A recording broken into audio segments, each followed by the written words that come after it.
you defined that get on my back and we're going to go up this hill. That's the hero. A hero is not a leader. A hero is a person who gets their worth from championing a cause, and then they're immemorialized. They're trying to be immortal. A leader is someone who says, I need you to come with me if you're called to it, but I'm going anyway. Even though I'm afraid, I'm going. That's courage. I'm afraid and I'm going. And it's either going to be stupid or it's going to be worth it. Welcome to the No One Ever Told Me podcast, where we talk about the things that no one ever tells you that you really need to know to be successful and to thrive in business and in leadership. Today, my guest is Chip Dodd. Chip is a mentor, a consultant, a counselor, and an author who's written 7 books. Chip has guided thousands of professionals from all walks of life through addiction, stress, illness, and from burnout to the lives they were created to have. For 23 years, he was the executive director of the Center for Professional Excellence, which he founded in the mid-90s. Then in 2003, he founded Sage Hill, a social impact organization dedicated to helping people see who they were made to be so they can do what they were made to do. And through hundreds and even thousands of conversations, Chip has helped a ton of leaders. And today we talk through so many important leadership challenges. We spend time talking about the descending stages of burnout, the steps you can take to reverse course, and why sometimes even great leaders lose heart. I promise you're going to want to take notes for this one, so hit pause, open up your Evernote, and let's get after it. Well, Chip, thanks so much for coming down to the show today. Glad to be here. I'm so excited for this conversation. I've got a million questions, but I'll try to keep it short if we can.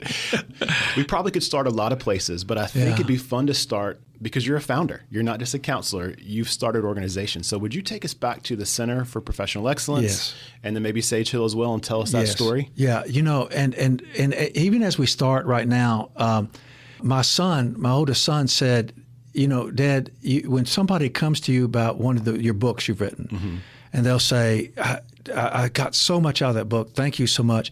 He said, you know what? You really are surprised. You genuinely are genuinely saying that you're really grateful hearing that and you're surprised.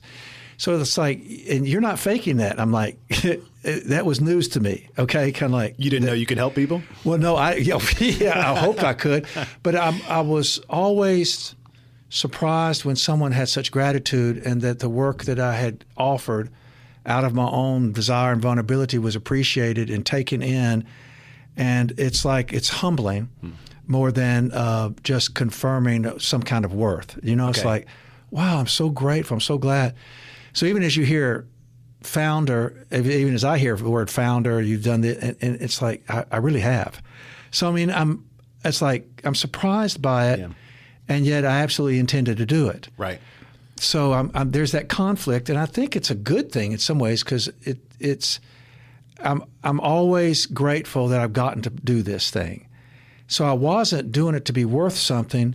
I was doing it because I was compelled towards it. So I am a founder. I've started 3 businesses, and I don't think of myself as a businessman. Interesting. And I've started 3 businesses, and they all have been very successful. Like I say, I'm not a businessman, but the business people say, yes, you are.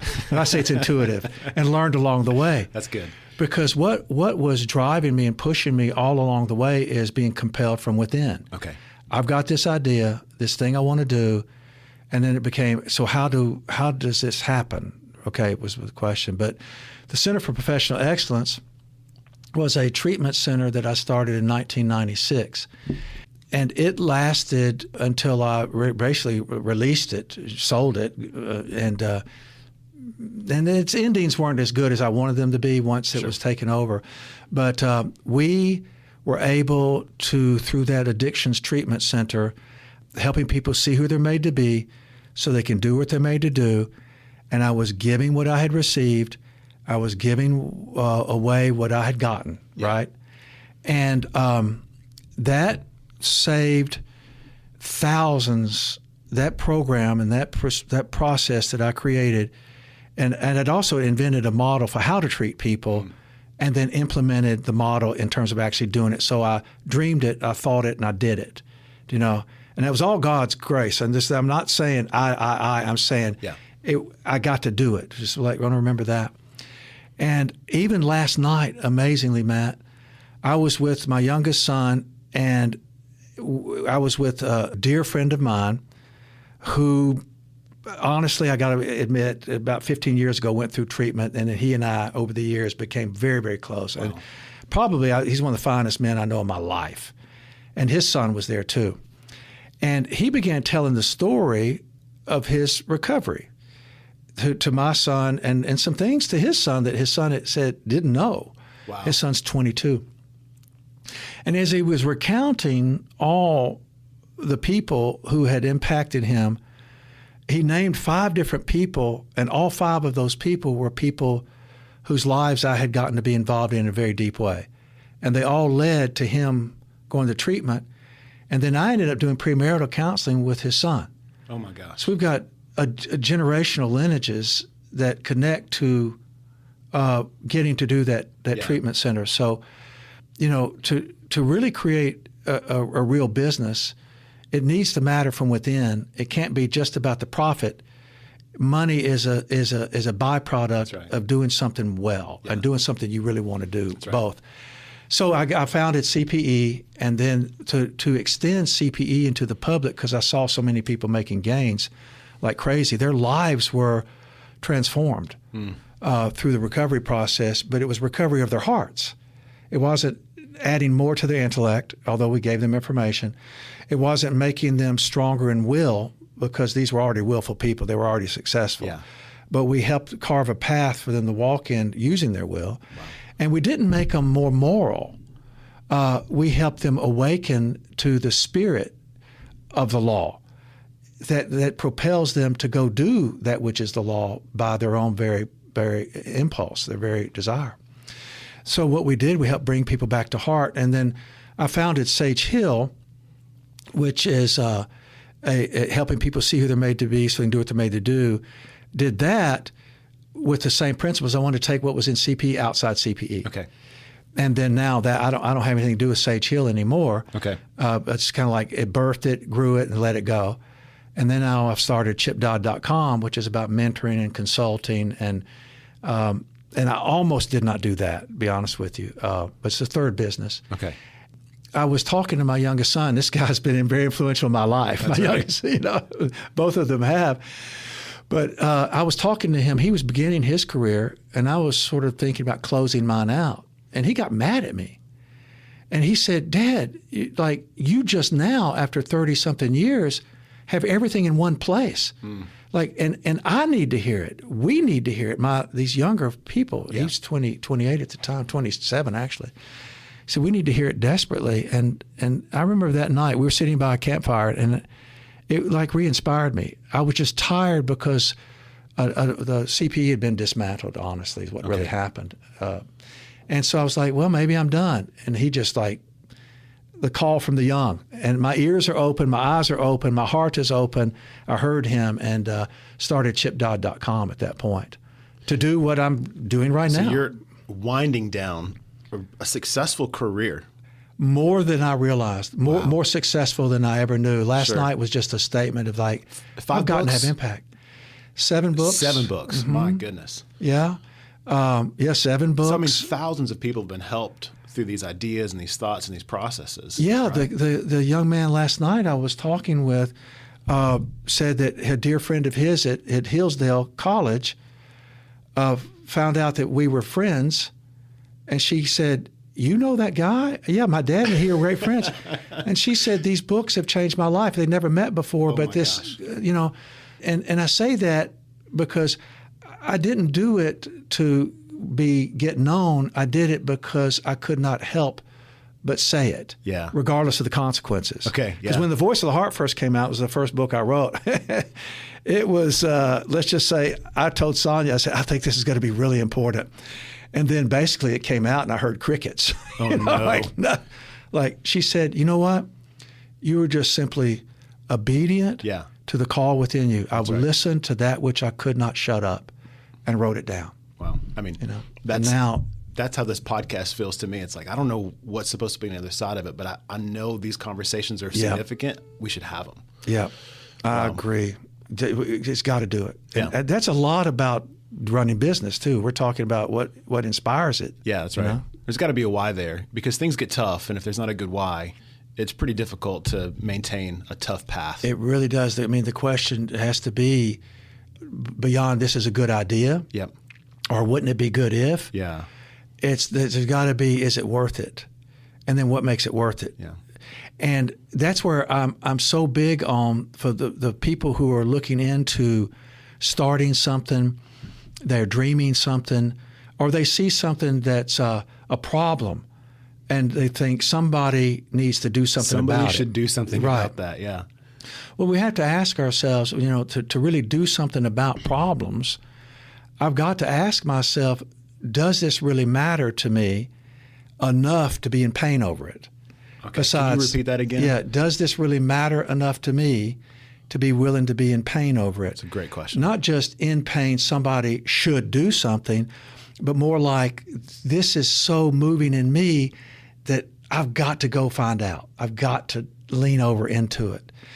Wow. Like whether it's getting in shape or dieting or starting a business or staying in a marriage. Right. We have to say, is it worth it? And am I willing to be in pain over it is really the question. That's the word passion. Okay. Is a willingness to be in pain for something that matters more than pain. That's right.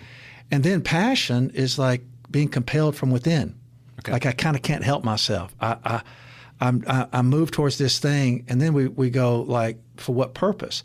So that X, Y, Z, so the problem can be solved, or so the thing can be remedied, or this idea can get to people and it be profitable. Profitable for the people who get it, right, and profitable for the people who make it. Okay. Because it's kind of silly to not value it enough to profit from it. That's right. And then the third thing, so there's passion, and then the second thing, the purpose of the passion. Because passion without boundaries, without a direction, is just diffusing. It just goes all over the place. Yep. Mississippi River used to flood until we built levees. Okay. And now that it has levees, it's really directional and dangerously powerful. Yeah, passion, guided. So passion, purpose, and then plan. So that's the way, I think, to go about a real project, even daily life. Okay. And then also building a business, committed to a project. I mean, do everything as if you're doing it unto the Lord. I mean, it's like there's the original passion. That's right. So, but when we get to the planning stage in terms of business, I really believe that the planning needs to be as big as the passion. Now, what I mean by that is passion can be so big that we can't contain it. I think the plan has to be so big that we can't do it. Wow. Now, what I mean by that, it sounds crazy. It's like, this is so illogical. But if we've been granted the passion that we did not suddenly make up, it's like it sort of comes to us. Like this thing won't leave me alone in spite of what I try to do to make it stop. Right. Okay, so that's like something's been born within me, right? Whether it's justice or peace or home or safety or security or solutions to the world's ills. I mean, whatever they are. Let's fix it. So when we get to the planning stage, the plan needs to remain God-sized too. So because what happens is we reduce it to man-sized, and therefore we wind up probably in some ways reducing the amount of product and continuation that we could have. Right. And so once we make it man-sized, it's like so doable that it can't grow past our plans. Yeah. And there may be bigger plans. So that, like, dare to think big, honestly. No, that's a very interesting dynamic. You talk about the passion that wells up that would make you take a risk, take a step towards it. But then there's kind of something in us, fear, uncertainty, shame, or something that says you better minimize the plan to achieve that passion because it mitigates how much risk you put out there. And if you're going to fail small. Yes. And that's not right. Yes. And it's almost like it gives us permission to give up. Okay. Yeah. In some ways, like if I make the plan small enough, it makes me able to do it. So I'm no longer having to depend upon the passion and the one who gave me that passion. Wow. Okay. Or the purpose of it. I'm not hanging on to the ideals related to it. And what's amazing is like, what was it that you just said that struck me? Oh, that when we when we look at the passion, is it worth it? Is it worth hurting over? So is it worth risking and even failing? Am I willing to climb the mountain knowing that the higher I go, the farther I can fall? So we've got to be willing to hurt. We've got to be willing to lose. We've got to be willing to fail. All the opposites of what we tend to think of. We've got to be willing to be in pain. We've got to be willing to go into the arena and know that the fact that I went really marks me as, in some ways, heroic or a leader. So good. Okay. You've probably sat in the chair across from hundreds, if not thousands, of what I would say big L leaders, people who have made some significant contributions in their fields. They've achieved what maybe the world would classify as success. Yeah, and those who've never started. I mean, it's like it's a wonderful range, but yes, a lot of big L leaders for sure. Would you say there's like an archetype or some type of like foundational mixture of gifts and personality, the prerequisites for someone to maybe chase and achieve that? Yes, and that there are the two big L's that I've run into. One is the one who did it for egotistical purposes to be worth something. Okay. And the other one, they did it that, yes, the ego's involved, and that's the trap in so many ways, but they did it because they couldn't stop themselves. They couldn't. They were compelled from within. If you look at the big L leader, you look at Tesla, who's a wild man, but he can't help himself. Right. I mean, so he's a big L leader. Yeah. I mean, sometimes it's like it wouldn't hurt him a bit to build a levee or two, but but at the same time, his plans are much bigger than he'll ever get done. And so they are sort of like, without labeling it, they're sort of God-sized projects. They're bigger than him. Yeah. And he needs a whole lot of people, things, and occurrences to happen, but to come close to happening. But he's pushing out into the impossible. That anything's possible kind of thing. That's really right? good. Yeah. So the two big L leaders, one is doing it, I would say, backwards, although they may achieve a great deal. They're doing so they can have something, so they can become somebody. It's pursuit of power. Say that one more time? Yeah, they're doing what they're doing, Yep. spurred by insecurity, actually. They're doing what they're doing, or spurred by bad teaching. Sure. They're doing what they're doing so they can have recognition through usually, touchdowns, money, proof points, so they can have what they're after, so they can become worth something. They can become somebody. So when people see them, they'll go, "Oh, you're so-and-so." And he goes, "Indeed, I am." Yeah. And yet behind those walls, behind that identity, is usually a tremendous amount of insecurity. Right. Okay. So those people, in some ways, lost heart a long time ago. They don't have heart. They're trying to, really, they end up being, and I don't want to be really negative here, but these people are kind of vampires. Okay. They sort of suck their approval out of other people's lives so they can, have blood flowing through themselves. Well, their worth is based on the latest performance. A question I've got that I'll just ask now was, I see so often a certain narrative or a certain story that happens that it's like a high capacity leader works hard, they achieve, they burn out, and then they downfall. So why does that story arc happen so often? Is it that motivation you're talking about? And see, burnout, yes, absolutely, that's how it happens. But burnout is actually the evident symptomatic results of the symptoms of wearing out. A person wears out long before they burn out. That's good. Okay. There's sort of like a descending steps of wearing out, which we can touch on. But just the second leader, the other leader I've seen, is the one who has the passion, the purpose, and the plans are bigger than they can do, and they accept that struggle. But that person is being who they're made to be and doing what they're made to do, and they wind up having what they're made to have. So one is do so they can have, so they can become somebody, which means their worth is only a reflection of what everybody thinks of them. Okay? But the person who is being who they're made to be kind of can't help it. Like, I'm trying to go along and get along and look like everybody else, but I can't. Yeah. I've got to go try this. They are doing what they're made to do, which means they're accepting that they're made from the inside out. They're fearfully and wonderfully made, and they kind of go like, even if I fail, I've got to go see. Now, those are really the visionary leaders. Those are the ones who make an impact maybe on the ones who come behind them and turn their visions into concrete things. Even. Yeah, right. Like Walt Disney never did finish what he had planned.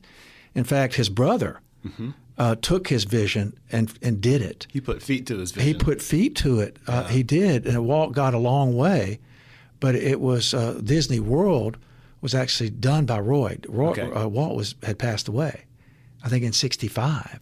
Wow. And I think Magic Kingdom, maybe Epcot was finished. This may be a weird example, but no, it's good. Was finished in like '71. I think Epcot was done in '71. Walt Disney had pictured an actual city, Epcot, experimental prototype city of tomorrow. I had no clue that and was an it was acronym. Unbelievable. Yes, it was a real city. He was planning a city, a real new way of living in ways that could prosper everyone who lived there. I mean, a visionary. Yeah. And it turned into a reflection of that, which is an amusement park. All right? So wow.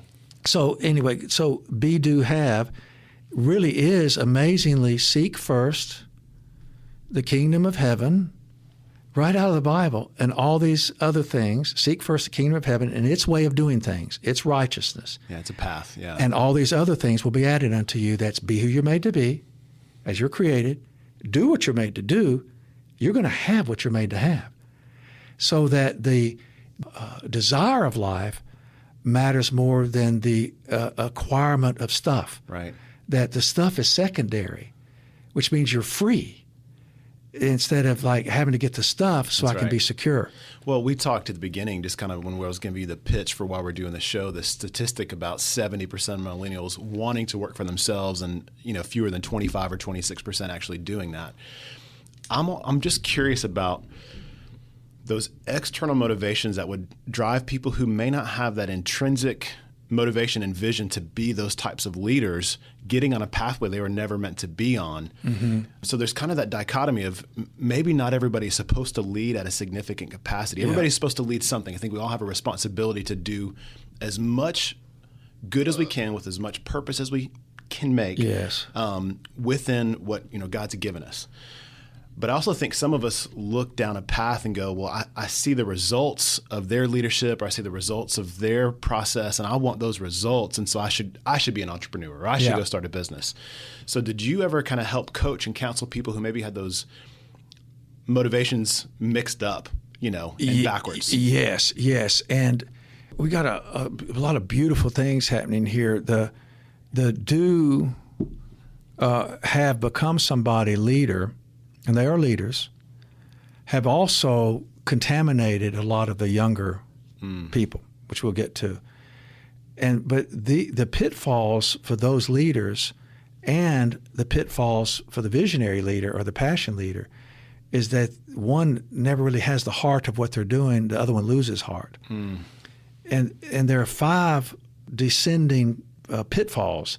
Is this the wear out before you burn out? Yeah, this is where you wear out. When your work matters more than your worth. Okay. Right? Then you've stepped into number 1. Okay. And that's going to be a struggle because so many of us are seduced into that. Yep. Instead of your work as an expression of your worth, your work becomes a sense of having worth. Then what happens next is your performance, your measurement of that worth based upon your grades or your achievements or your successes or your touchdowns or your bank account, that matters more than your presence. So, and presence is how you really love people and also who you are at home. So when you go home and your performance matters more than your presence, if your family's not applauding for you, you're not interested in them. That's right. Like you don't see them as appreciating you. So then you leave the house, and many a physician gets into the affair at the hospital because they don't see themselves as appreciated. I heard another leader say it this way. It's a lot of times, I don't know if it's a gender thing. I heard it in a gender construct that men are most comfortable where they feel most competent. And so when I'm at work, I get attaboys, I get high fives, and hey, you're doing a great job. When I get home, I get, hey, you didn't do this, and the trash isn't put out. And so they don't feel competent at home, they don't feel comfortable at home, and then their heart leaves home. Yes, that's exactly what happens. And it does, because in so many ways already they're associating their doing with their worth. Yeah. You know, and I'm not saying that doing is a bad thing, but one of my sons told me this is where the younger people are so sharp. They're sharp. They're sharper than I am. And maybe he said, when his wife was talking to me, he said, listen, I need to know, is this a problem-solving conversation or is this a listening conversation? Great question. Oh, it is. Great question. And he said, because this is a problem-solving, then I want to really focus and come up with solutions. If this is a listening, I'm just going to be quiet. And that was so novel to me. I thought, I didn't know there were two ways of approaching that. I thought it was arguing over you not listening for me not letting me fix it. And then she's arguing with me about not listening to her just share what's the problem. Interesting. So, that at home, we're called into our being human. And if doing makes us worth something, being human is a negative. Human being versus human doing. Yeah. And we get trapped a lot of times in being human doings. So we've got the work performance is more than worth. Performance is more than presence. Yeah. What's the third one? The third one is that people become objects we manage. Oof. Yeah. Like every person becomes an obstacle, a need use, or want, or tool to use, or somebody that's going to bother you. Yeah. So people become objects, and then if life is about fulfillment through relationship, they see themselves as not valued, and the truth is you see them as problems. And even pastors begin to resent the congregation, physicians resent their patients resent their physicians, you know, and it becomes division and separation, and the leader's not leading anymore because of the first two things have trapped him or her. Okay. And then the fourth thing is because we're created to find fulfillment in relationship as human beings, not humans doings. Our fulfillment comes through connection. Last night, for example, when I was we were hanging out at a campfire, 2 old men, 2 young men. Yeah. And we left just full. Oh, yeah. Well, based on the stories you got, I mean, how do you not leave feeling like top of the world? Yes. And then, you know, one of the young guys just said, hey, I want to pray for us before we leave. I'm like, beautiful, sweet prayer. And that we left connected, we left fuller, and we left more able to give. And in so many ways, that's not happening in so many places. You know, human beings. Yeah, we see those other people potentially as objects to manage. That's a great way to put that. Yeah, wow. and my son, he walked up last night and said, Dad, you know, the other day when we were together, you said something, and it's like, that was so off base. Like, it was just, you weren't thinking. I'm like, I thought I was helping. Dad, you weren't helping, you know. So that was the beginning of the evening. Okay. And I was like, oh, I'm so sorry. But see, just because he's younger doesn't mean he doesn't have a voice. Mm-hmm. And it doesn't mean I can't mess up. It doesn't mean I can't seek forgiveness. And it doesn't mean that he can't say it's okay. We're still good. And I need to hear that, even as an older man, right? We're present with each other. He's not an object. I'm not an object. But if we're not connected relationally and people become objects and we're made to be connected, we find fulfillment through relationship, we have to find a way to have fulfillment without people. And so our self-cures become secrets because the ways we go about finding connection. That's where addiction pops in. And it's addiction. Yeah. Self-cures. I heard addiction is the opposite of connection. It is. It really is. It's a lust for control to avoid our craving for connection. And it's just, you know, real complex but simple definition. It's our intolerance for vulnerability, for neediness. We just don't know how to be needy. We lose the heart's language of neediness, you know. Before we go to number 5, can we camp out on that real quick? Yeah. Secrets. Well, I'm thinking about the leader that's in my head is not a needy leader. It's like he's the charge the hill kind of guy, and hey, we're going up here, everybody get on my back, and I'll take us up there. So how can leaders be vulnerable and lead an organization, lead a department, lead a staff? How are you properly vulnerable in that moment? That's great that you define that get on my back and we're going to go up this hill. That's the hero. A hero is not a leader. A hero is a person who gets their worth from championing a cause, and then they're immemorialized. They're trying to be immortal.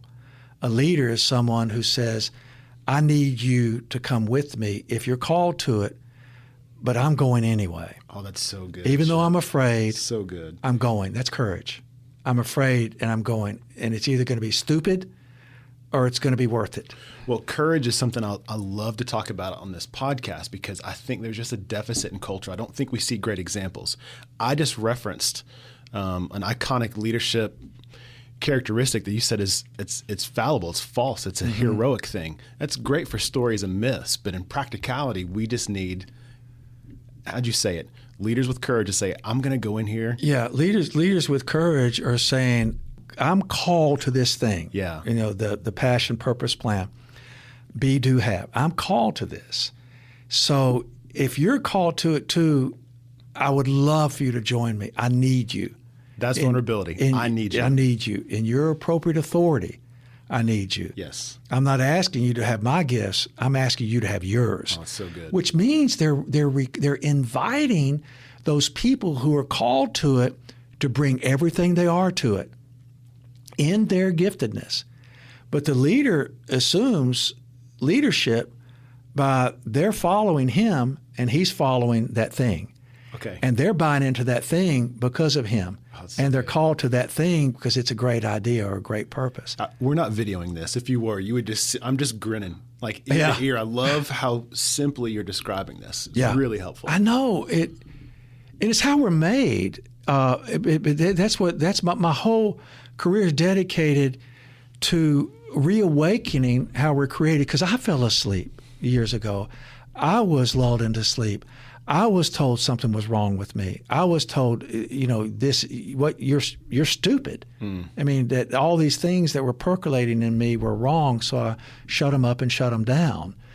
And that's what creates your work is your worth. Yeah. And you better follow what they're telling you or else you're out. And since I'm made for connection, it's like, okay, I'll give who God made me up to be connected to what you tell me I've got to do. And then we follow bad leaders. That's dangerous. It's very dangerous. So going back to that fourth one, the secrets. Yeah. Yeah. I'm so prone to not finish things, That's great. I love it. But a secret for your audience is anything that I don't let anybody know because I'm afraid if they find out, they'll reject me, they'll censure me, they will criticize me, they'll judge me, or they'll try to stop me. In other words, they'll say, man, you need some help. Let's help you. Yeah. Okay? So, in fact, the guy we were talking with last night, he told the story. He used to pray, God help me, God help me. He became addicted to opioids. God help me as a physician. But God help me. And finally one day he prayed the prayer. He said, if you can intervene, because I can't do this anymore. 2 different prayers. Okay. And that was the change. So a secret, like, somebody shares what's going on inside of them, somebody actually may step in and do something to help, That's right. And if it's a self-cure, if it's the go-to place that keeps you from being vulnerable because you've given up on vulnerability or never learned it or are ashamed of it, man, somebody takes away your self-cure, like you're sort of like a hermit crab without a shell. Right. Whoa. Very exposed. Vulnerable. Yeah. And vulnerability is the enemy. Yeah. And most leaders equate vulnerability with poor leadership. Yeah. It's weakness. Yes. Now you need to have your vulnerabilities, concentric circles. You don't, Appropriate you don't share your levels. latest fight at home necessarily unless there's a point to it. But that's like needs to be worked out before you share it with people who aren't your peers at the time. And then the fifth thing is, so you got to expose secrets so that other people know you so that you can lead better. Okay. You get your heart back and trust other people. People aren't objects.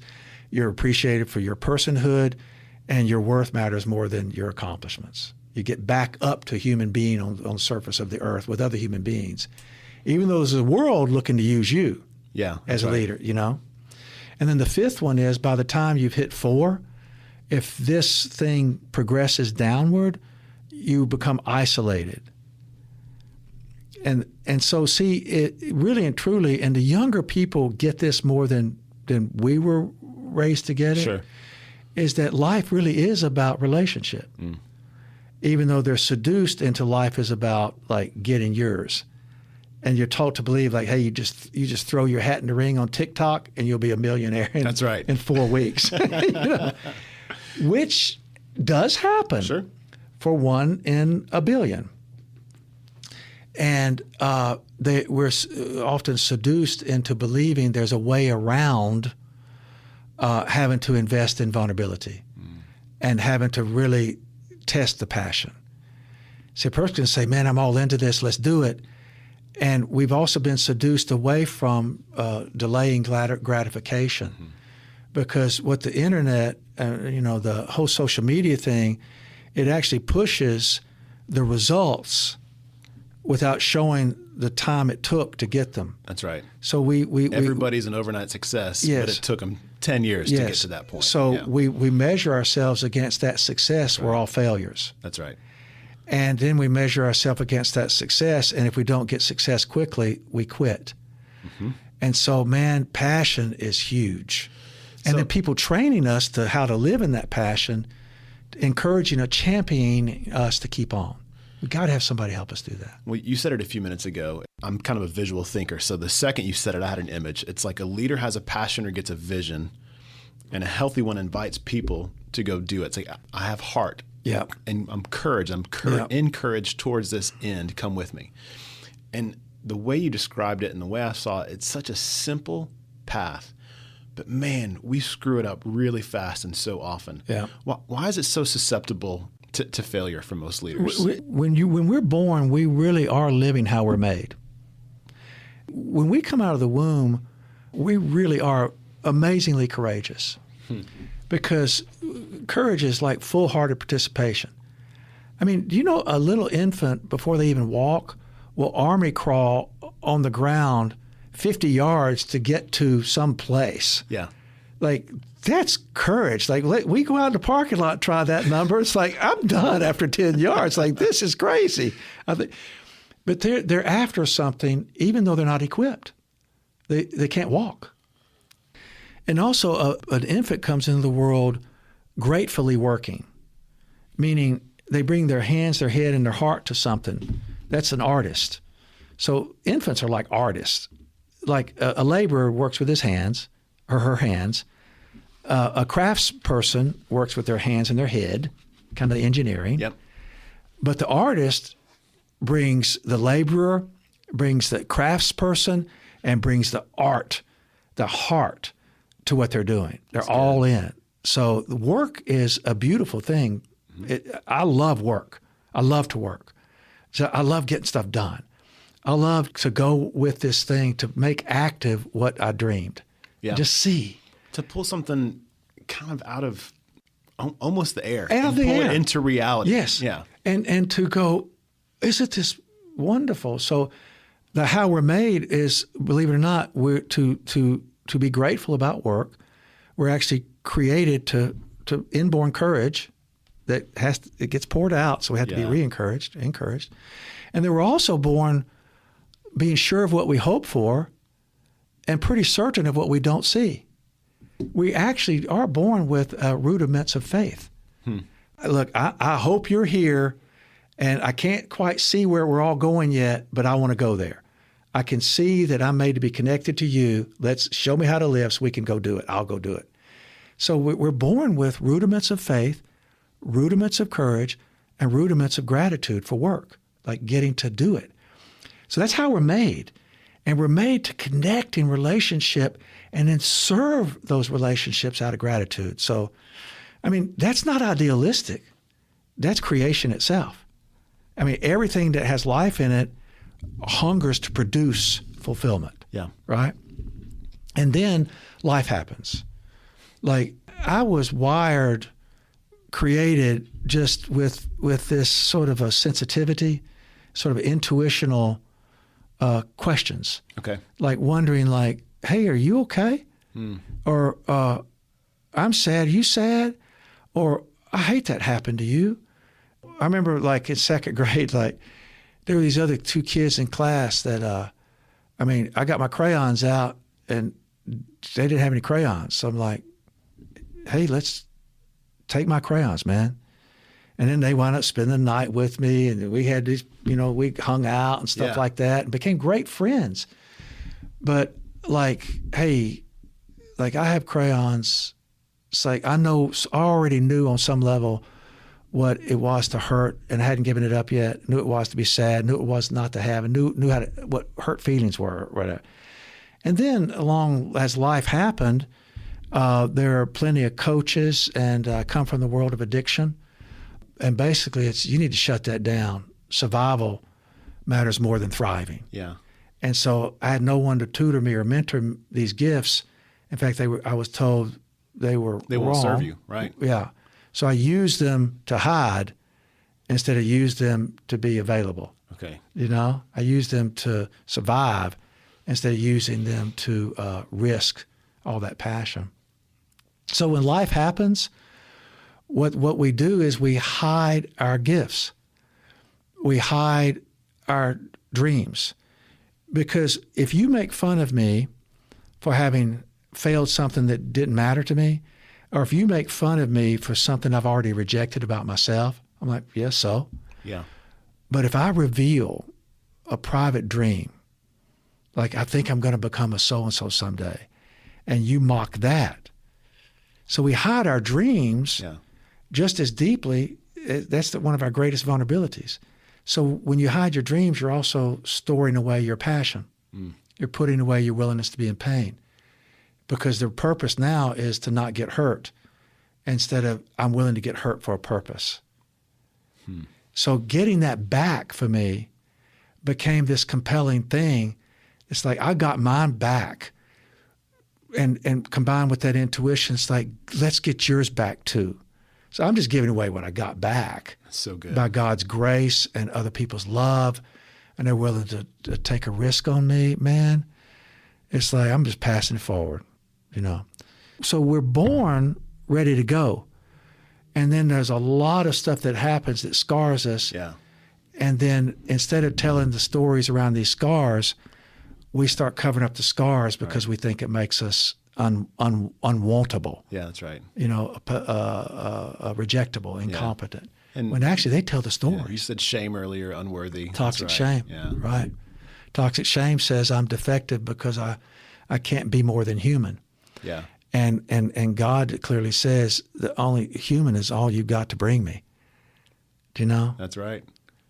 So. Well, go back to maybe, we got the generation, the younger, go ahead and take risks kind of thing too. So I'm sorry. No, again, every time you complete a thought there, I'm like, I've got 10 more questions. We'll try to put a fine point on this at some point, but maybe just a couple more questions. One would be, so you had this passion to start these organizations because you knew you had to give away what was in you. Needed help doing it too.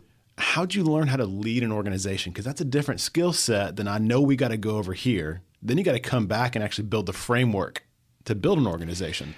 So where did you pick up leadership skills and organizational skills? Yes, and do you know, this is going to sound crazy at first, but I did not have any leadership training. Wow. Nor did I ever read a leadership book. Okay. What I did was the opposite of what I'd been taught. As crazy as that sounds. Like even when I started talking about the importance and the power of feelings, I was going against the grain of everything I had been trained to believe, think, or even act on. But through my own recovery of heart, I went, it's time to step up and kind of protest, because if this can happen for me, then this can happen for you. Yeah. And I'm freed up. I mean, scared, still ashamed, easily embarrassed, get hurt all the time. But guys, we can get out of the cage. So my leadership learning, believe it or not, came from not doing what I was taught and doing what I was born to express. The voice of the heart and the willingness to speak it empowered me to take risks again. Okay. And then through that risk-taking, I was inviting other people who had lost the same heart I had lost into knowing that life was more than intellectual accomplishment, willpower, and just being moral, that there's a life worth living amidst our achievements. Yeah, Do you know? that's good. And so then I began to have success with that invitation, that leading with that invitation. And then other people got on board with that. Yep. Their lives gets transformed, and so that becomes an invitation for more product, And quote if they can unquote. bring all of themselves with complementary gifts, then you don't have to have all the Yep. answers. Yeah, even this wonderful friend of mine last night said, I was chief resident. I was already on the board of this and that. Mm-hmm. In fact, at the very young age, I was invited to be one of the elders of my church. And yet no one knew, including me, that I was dying. Wow. To support that facade required pills and alcohol to numb my questions of vulnerability, my neediness. So he was drowning and numbing his heart and killing himself to try to be worth something through those achievements, but he knew they were hollow because his fear said, if you really knew me, you wouldn't be giving me these things. Yeah. And so I got to prop up this act every day. That the energy it takes to prop up an act, It's exhausting. it's exhausting. It will make you mean at home. Mm. You're giving your best stuff to the world, That's right. and you're trash to people in your house, versus throwing out the trash on the world. That's right. And living fully with kindness and Yeah. goodness and courage at home. So I read Voice of the Heart a couple summers ago, and Thank you. it's a great read. I recommend it. We'll link to it in the show notes and put it in social media. By the as way, well. Matt, it's crazy. I recommend it too. I mean, I really do, especially for the young and old. Yeah. All of us. It's a very important book. And it's not easy for a person who's wired the way I am. I am a play it close to the vest leader. Yeah. I do have so many of the fears and insecurities you've talked about. Like, if people knew XYZ was in me, then they could take advantage of knowing that about me. So it's like I've always, to my deficit as a leader, probably played those emotions way too close to the vest. And there's not very many people that get access to what's really going on in my heart and my head. And you know, that's a good way to attempt to have boundaries. I mean, boundaries are good things, but go ahead. Until it's not. Until it's not. We become walls, yeah. That's right. Yeah. So we've talked about, I've circled the drain a couple times on it. So if you're encouraging someone who, and maybe this is just anecdotally, maybe it's my story, maybe it's somebody who's listening story, who might find themselves on one of those 5 steps towards worn out to burnout. Mm-hmm. Diving into that book, talking about that content with someone else, what are some other steps a leader could take to work themselves back up that ladder of worn out towards health? It's so good. I mean, and some things I've been learning too. One is we've got to return to how we're made, so we need somebody to help us. Yeah. So one is, hey, as hard as it is, and many leaders think they're asking questions when they're telling people that they need them to tell them something. Instead of, will you help me? We say, teach me this. That's declaration. That's not interrogatory. You know, Right. That's directing somebody instead of needing somebody. Okay. So number one thing is we've got to face that I need help. Ask for help. And it sounds like this. Will you help me? It's really complicated, Chip. And you know what? Isn't it amazingly complicated to the point that we won't even think it? And that's because we're in denial and our training has been so good that we don't even question the path we're going on and we'll die on it. Right. Well, the world frequently rewards people who don't need help, right? the reward system is pretty messed up. They get worshipped with the expectation they'll deliver product. If they'll deliver product, they won't be worshipped anymore. It is a tentative. It's thin ice. Yes. Sorry, interrupted. But it's ask for help. counterintuitive. Yeah. It is counterintuitive. And then ask for help with what's happening inside of you. And as best you can to that date, share what's happening inside, which is entering the feeling territory. And danger. Yes, exactly, which is scary. Yeah. So you will acknowledge, like, this is scary for me. But you ask somebody who you have a sense knows what it's like to be human. You don't ask someone who practices being superhuman. Okay. Don't go there. Don't go to the people with the list of perfection. Don't go with the person, hey, these 5 easy steps you can escape having to be human. Don't go to, here are 10 ways to never experience stress again or ever have to be vulnerable. I mean, they're liars. Yeah. And they're profiting from the seductive, they're seducing us into believing there's a way to escape having to be human. So, I mean, they're con artists, but con artists only work on people who are looking for a deal. You know what I'm saying? That's the con. They know that people are looking for a way around having to pay. Right. Well, I mean, that's so true in so many areas. It's like we all want a shortcut to success. Absolutely. We want a shortcut to anything we can get access to. That's called heaven. Absolutely. We're made for the shortcut. There's nothing wrong with that.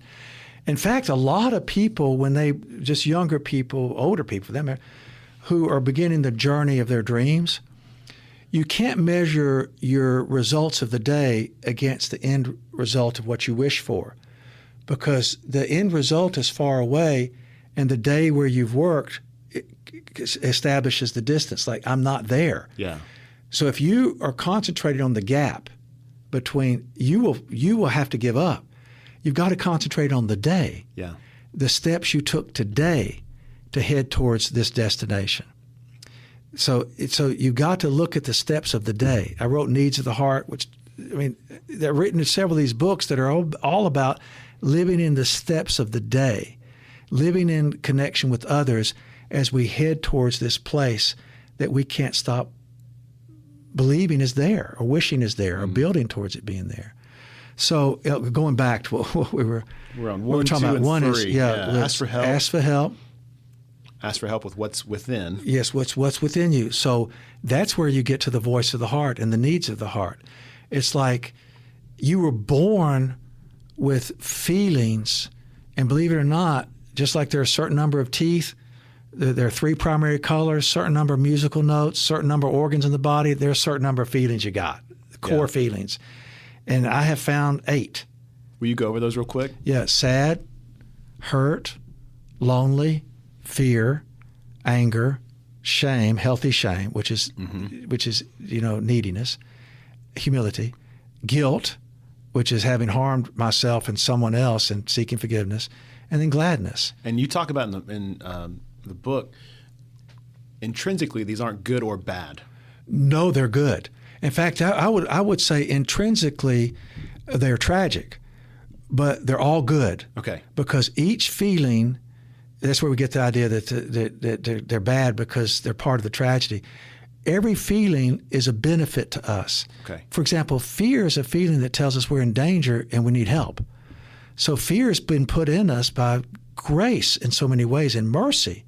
So we could say, I'm in danger, help. Will you help me? Ask for help. Yeah. Because if you can't ask for help, you'll get killed. You're alone. And so fear, therefore, is a gift that lets us live fully and fully connected in a tragic place. The tragedy is this is a dangerous place. It is. And if you don't speak up, you will be left. So it's a lonely place. And if you don't let yourself care, then you won't attach. But if you attach, you're going to be facing loss. Yeah. And if you face loss, you're going to be sad.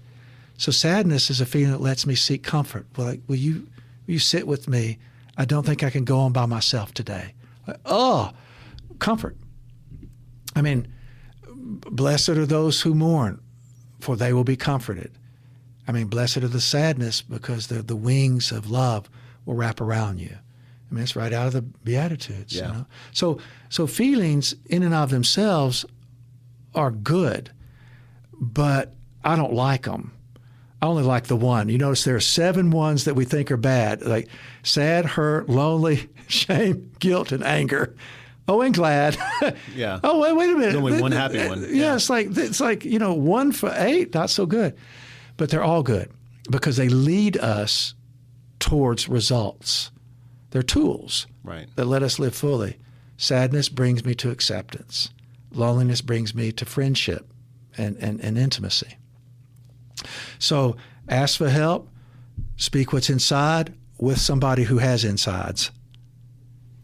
Then learn how to speak the truth, which means closer and closer to the language of the heart, which is the voice of the heart, the feelings.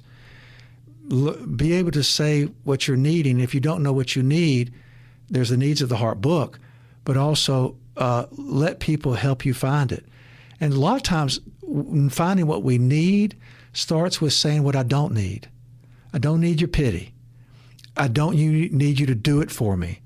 I need you to kind of like show me, you know? Yeah. So a lot of times I know what I don't need. I don't need more platitudes. Right. I need you to tell me if it works or it doesn't, you know? So what we're looking for is someone to champion our efforts. In other words, I'm going into the arena. I've been going there for years, but sometimes I lose. Sometimes I hurt. Sometimes I wonder if I have what it takes. Sometimes I'm so out of breath I need somebody to tag me and pull me out. Sometimes I need to put my sword and shield down and cry. But based upon my history, my own personal history, I looked back into the corner of where I came from, and there's nobody there. So it's like, oh my God. You're alone. It's up to me. That's right. And either I survive or die, versus going back to the corner to be re-energized, to thrive. So everyone who has a heart of wanting to get something done, they need to be able to turn around and there's somebody in that corner championing the champion. Oh, that's good. The one who went. So, and my son taught me that, because he said at one point, like this other friend of mine and I were talking, and I said, look, when I went to the arena, I always went so scared. I mean, I took risks, but they were so scary. In so many ways, I was trying not to fail instead of just going for the success, pulling out the plugs and going. Yeah. All in. I was always focused on achieving without falling out. Yep. Instead of being willing to fall out, trying to achieve, going for it. The way I ran track in high school was just simply getting through it instead of going for it. Yeah. So we were talking about that, the arena thing, champion, and my youngest son snapped his fingers and he said, I get it. When I go into the arena, I'm not afraid because I know that I have a champion in my corner. I'm like, oh my gosh, So he's scared of failing, but all of a sudden your circle becomes just as important as the passion and the mission. Yes, right? Because you can't do it. Exactly. So leaders, people who aren't sure if they can lead, people who want these great things but aren't sure if they're willing to go for it, like ask for help, go within, feel your feelings, express them with people who get what those things are, and then it's like have some people you lean on. Yeah. Because anyone who has courage is somebody who's taking risks. And when I take risks, I'm poured out. And therefore, I will become discouraged. Yes. I will start to wear out. If somebody doesn't encourage me, champion me, help me, replenish me, restore me, recreate me, redeem me, forgive me, then I will burn out. I will go away. I will try to find some place where this life doesn't exist. And then all of a sudden I'm out of the game. I'm out of the battle. I'm out of the creation. I'm out of the problem solving. I'm no longer serving. Well, I mean, God, I love these because this is stories, this is heart, this is really to the point. But if you back up a layer, maybe into some statistics, and is it like 8 out of every 10 small businesses fail within the first 5 years? And I may have gotten that wrong, but that's the heart of that statistic is correct. It's not just someone who can't manage a P&L. It's not just a bad idea. Sometimes it's these really internal battles that get lost way before the business side of things get out of hand. Yes. And when it comes time to hurt or to struggle, no one helped them redevelop the tools, or they were simply raised in ignorance, meaning that they were raised to ignore how to speak what's happening inside of them and need out of that. So like you said earlier, it's counterintuitive. Yeah. It's contradistinct. In fact, we think of it in the world's terms as contraindicated, when actually it's primarily indicated to sustain growth and sustained longevity. And leaders, the number one thing the leader really needs to be able to do is not just get it going, but finish strong. Yeah. That's right. And I plan, because of my ability to ask for help and reveal the scars even, is I want to finish strong. Yeah. I'm old, and I want to finish strong. So you've referenced this a couple times, that you are learning from some really interesting places, and a lot of them come from conversations with your son. Where else are you still learning? Oh yeah, I have some peer champions. Okay. And these peer champions share their experience, strength, and hope with me.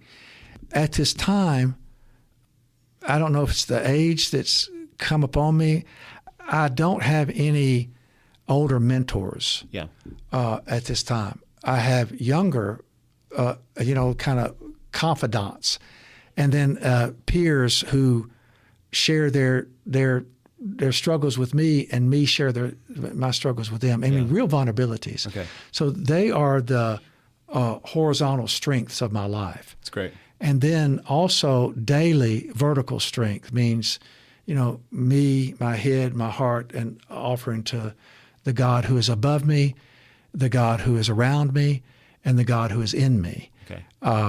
Giving that over to God every day, which is, I admit that I'm powerless over life, and I give my life to you again, knowing you can handle it better than I can, and I'm going to accept the results as you being part of them. And that's a daily activity.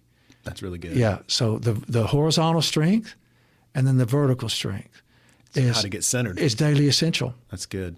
So at the very beginning of this conversation, you talked about the almost surprise and gratitude you had at success. Yeah. When you look back, and this is just the title question for the podcast, what are the most significant things that no one ever told you on the front end that you now look back and go, that made all the difference? You said some things that I was never told. Yeah. And I look back, you know what? I was talking. It's funny. I spent a couple of hours even today during a work day with a friend who is a blessing. And one of the things we talked about is that the one thing I was never taught to appreciate, and I've got to lay claim to it, is that I'm gifted. Now, that's a dangerous thing for me to say in public, because people who acknowledge that they have gifts are setting themselves up to be torn to pieces by wolves. So, but also, I have griefs, I'll share them. I have losses, I'll share them. I never expected, this is weird, I never believed I would be successful. But I couldn't stop myself from going. So that's really courage, because I kind of expected to fail, but I'm going anyway. And then I had people in my life that said, hey, how about looking into expecting to succeed? I'm like, okay. So I began to even plan for success, but willing to fail. Real different. That's right. And those people helped me realize that some great things about me that I've been blessed with, and I need to let them be a blessing. Courage, giftedness, intuition, a willingness to step into things that are scary. I've continued to beat this little bitty tin drum for 35 years about helping people see who they're made to be, do what they're made to do. I've been so hurt by insults, called weirdo. I mean, go down the list. And people, oh gosh, even just Sunday, even at church, I was walked up to a guy. He said, "Well, I finally read your book." I'm like, and I said, "Which one?" So like, "Oh, really? Yeah. There's 7. Okay, so I'm sorry, but there are 7. You want me to hide it? I mean, what do you want me to do? You want me to crawl under the rock so everybody gets better?" He said, "Yeah, I couldn't understand a thing it said." Then there's another guy standing there listening. He said, "Yeah, I was at McCabe's bookstore, and I found 2 copies of your book there for 50 cents. I'm like, so I'm going like, I said, "Shame fest, what?" And then one of the guys started, changing the tune of what he was saying. But the voice of the heart and us taking the risk of coming back to the surface of living on the earth as human beings is very frightening to people. Yeah. It's intimidating to people. And one of the things I've been being taught by others, that instead of me being a weirdo, I actually can be intimidating because I believe this, and I'm willing to get hurt over it. Conviction looks complicated to people who don't have it. Yeah. And you know what? If I don't admit that I have gifts, then I will intimidate people by trying to make them believe it, or I'll hide them, which, I may sound weird. I'm tracking. Oh, you are good. No, I'm with you. Yeah, I'm out there. I'm out on a limb. Matt, you and I are out on a limb now. So, I mean, when I look back, I was taking notes most of the conversation. I can't wait to go back through and process this. But you mentioned this. You wish you'd known this in high school track. The idea that I don't just want to get through it. I want to go for it. Like, I feel like that's such a great way to maybe wrap this conversation as an encouragement to people who are listening. Like, the world tells you to put your head down and get through whatever you're going through.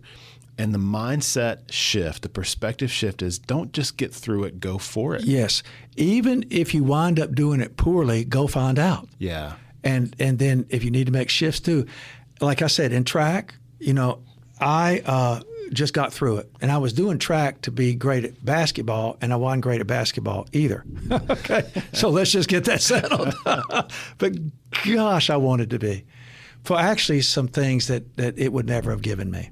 Yeah. I wanted to get approval from it would. I thought it would fix the addiction in my house. To be honest with you, at the time, and my father did get in recovery years later. But at 61 years old, I went back to the track. Okay, as a senior. So I joined. I got in the Senior Olympics, and I thought, this, I just want to do this because I had my hip replaced some years ago. Okay. So I just started sprinting and realized I really loved that. Okay. And you're a tall guy. What are you, like 6'3", 6'4"? Oh, I'm almost 6'5". Oh my! And 6'5" guys don't sprint. No. Plus, I bump 240 all the time, right? Bump over, come back.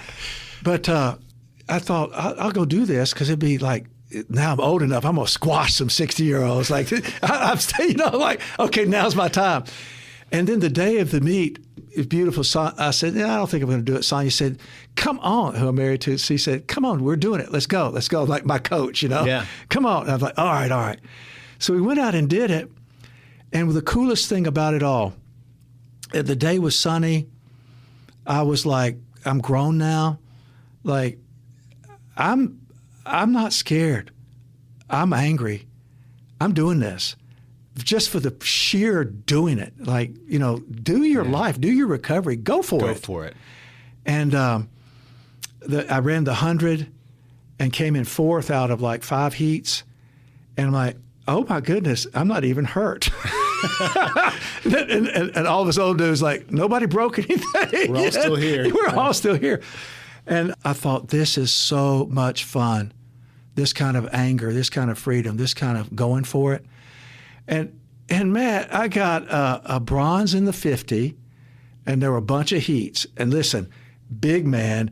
Sonia took a picture. It's like you didn't need a podium. No, right? The giant standing with these other guys, and these are some dudes, And I got a bronze in the 50, and then I got a silver in the 200, which are real different races. Yeah, the 50 is just like go. Was this just all day? Yeah. Through the heats and through the finals. Yeah. Oh my gosh, I'm exhausted listening. Oh no, the heat. It's just you just do it once. You don't have to run it several times. Okay. So the heat is like you got 6 heats, and whoever had the best time, they get the medals. Okay. Yeah, that's good. So the thing is, I got medals, and I took them to Sunday school the next day because I said, if I get in medals, I was teaching Sunday, I said, I'm bringing them in, and I wasn't bragging. I was celebrating the difference between going for it versus getting through it. And I went for it. And that which was in me had always been in me, that I was afraid to show, afraid to go, was unplugged. And I was absolutely willing to pull both hamstrings, absolutely willing to say, okay, that was a mistake. Bad day. Yep. And instead, it was one of the more joyous days, because in the going for it was a healing, one way or another, of something I wasn't sure was healed. And man, it was worth it that day. And it was a great day for Sonia too. Yeah. We had a great joyful time. What a great lesson to pick up. Yeah. I love that you're still a learner. That fires me up. Yeah. Well, Chip, just thanks for your time. I loved it, I Matt. cannot wait to share the resources with the listeners. I think this is going to be a really helpful conversation. ChipDodd.com. I'm gonna show it off here. Yes. ChipDodd.com. They're a downloadable Voice of the Heart companion book. You can get it for free. There's a beautiful story I just put out called The Boy and the Ogre, a story of freedom, free. I mean, just read these things. And there are questions at the end of it for people who are parents with children, teachers with students. And I want to keep producing and just getting stuff out because we're living in a tragic place.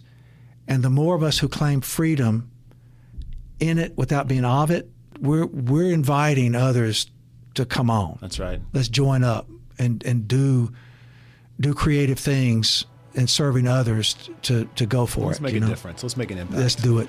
That's right. Chip, thanks so much. Thank you, Matt. This conversation really got my wheels turning. I make so many of the mistakes Chip references in this podcast that it's kind of hard to know where to start. But I think the ideas that resonated most with me are this. Number one, I was given some advice about 10 years ago that honestly I regret having heard. I was told in a challenging season that I just needed to put my head down and get through it. Oh, how I wish there was someone like Chip around to say, I don't just want to get through it, I want to go for it. It's such a simple turn of phrase, but man, I think it's going to change my outlook moving forward when I encounter tough leadership moments in my life. I think Chip's grown-up track story was probably my favorite part of the whole conversation. Can you imagine a bunch of 60-year-old guys just sprinting down a field? I love that. Number two, I was also challenged by the common misperception of leadership. I referenced an archetype of a leader who calls out and says, let's get up and let's take this hill and I'm going to lead us up there. And Chip said, no, that's not a leader, that's a hero. And those are two different things. A leader humbly says, hey, if you're called to it, I need you to come with me, but I'm going to go anyways. Even though I'm afraid, I'm going to go. And number three, Chip said, leaders wear out before they burn out. And that one stung. I've seen it in organizations that I've worked in, and I've seen that tendency in me also. One of the ways we can overcome wearing out is when it gets really tough in the arena is to make sure someone is in our corner, someone who's got our back and that we can be real with even when things are hard. I hope you've got someone like that, and if you don't, you need to make it a priority to find that person. Leadership is hard even if you have all the gifts and all the advantages. No one needs to lead alone. Well, that's it for today. I hope this podcast is something you can reference and listen to more than once for encouragement and for direction. I know it's going to be on repeat for me. And if today's conversation and this podcast matter to you, take a short minute to rate and subscribe. But more importantly, share it with someone you think needs to hear it. Well, as always, I'm grateful that you listened. And as always, make sure you join us for the next episode of the No One Ever Told Me podcast.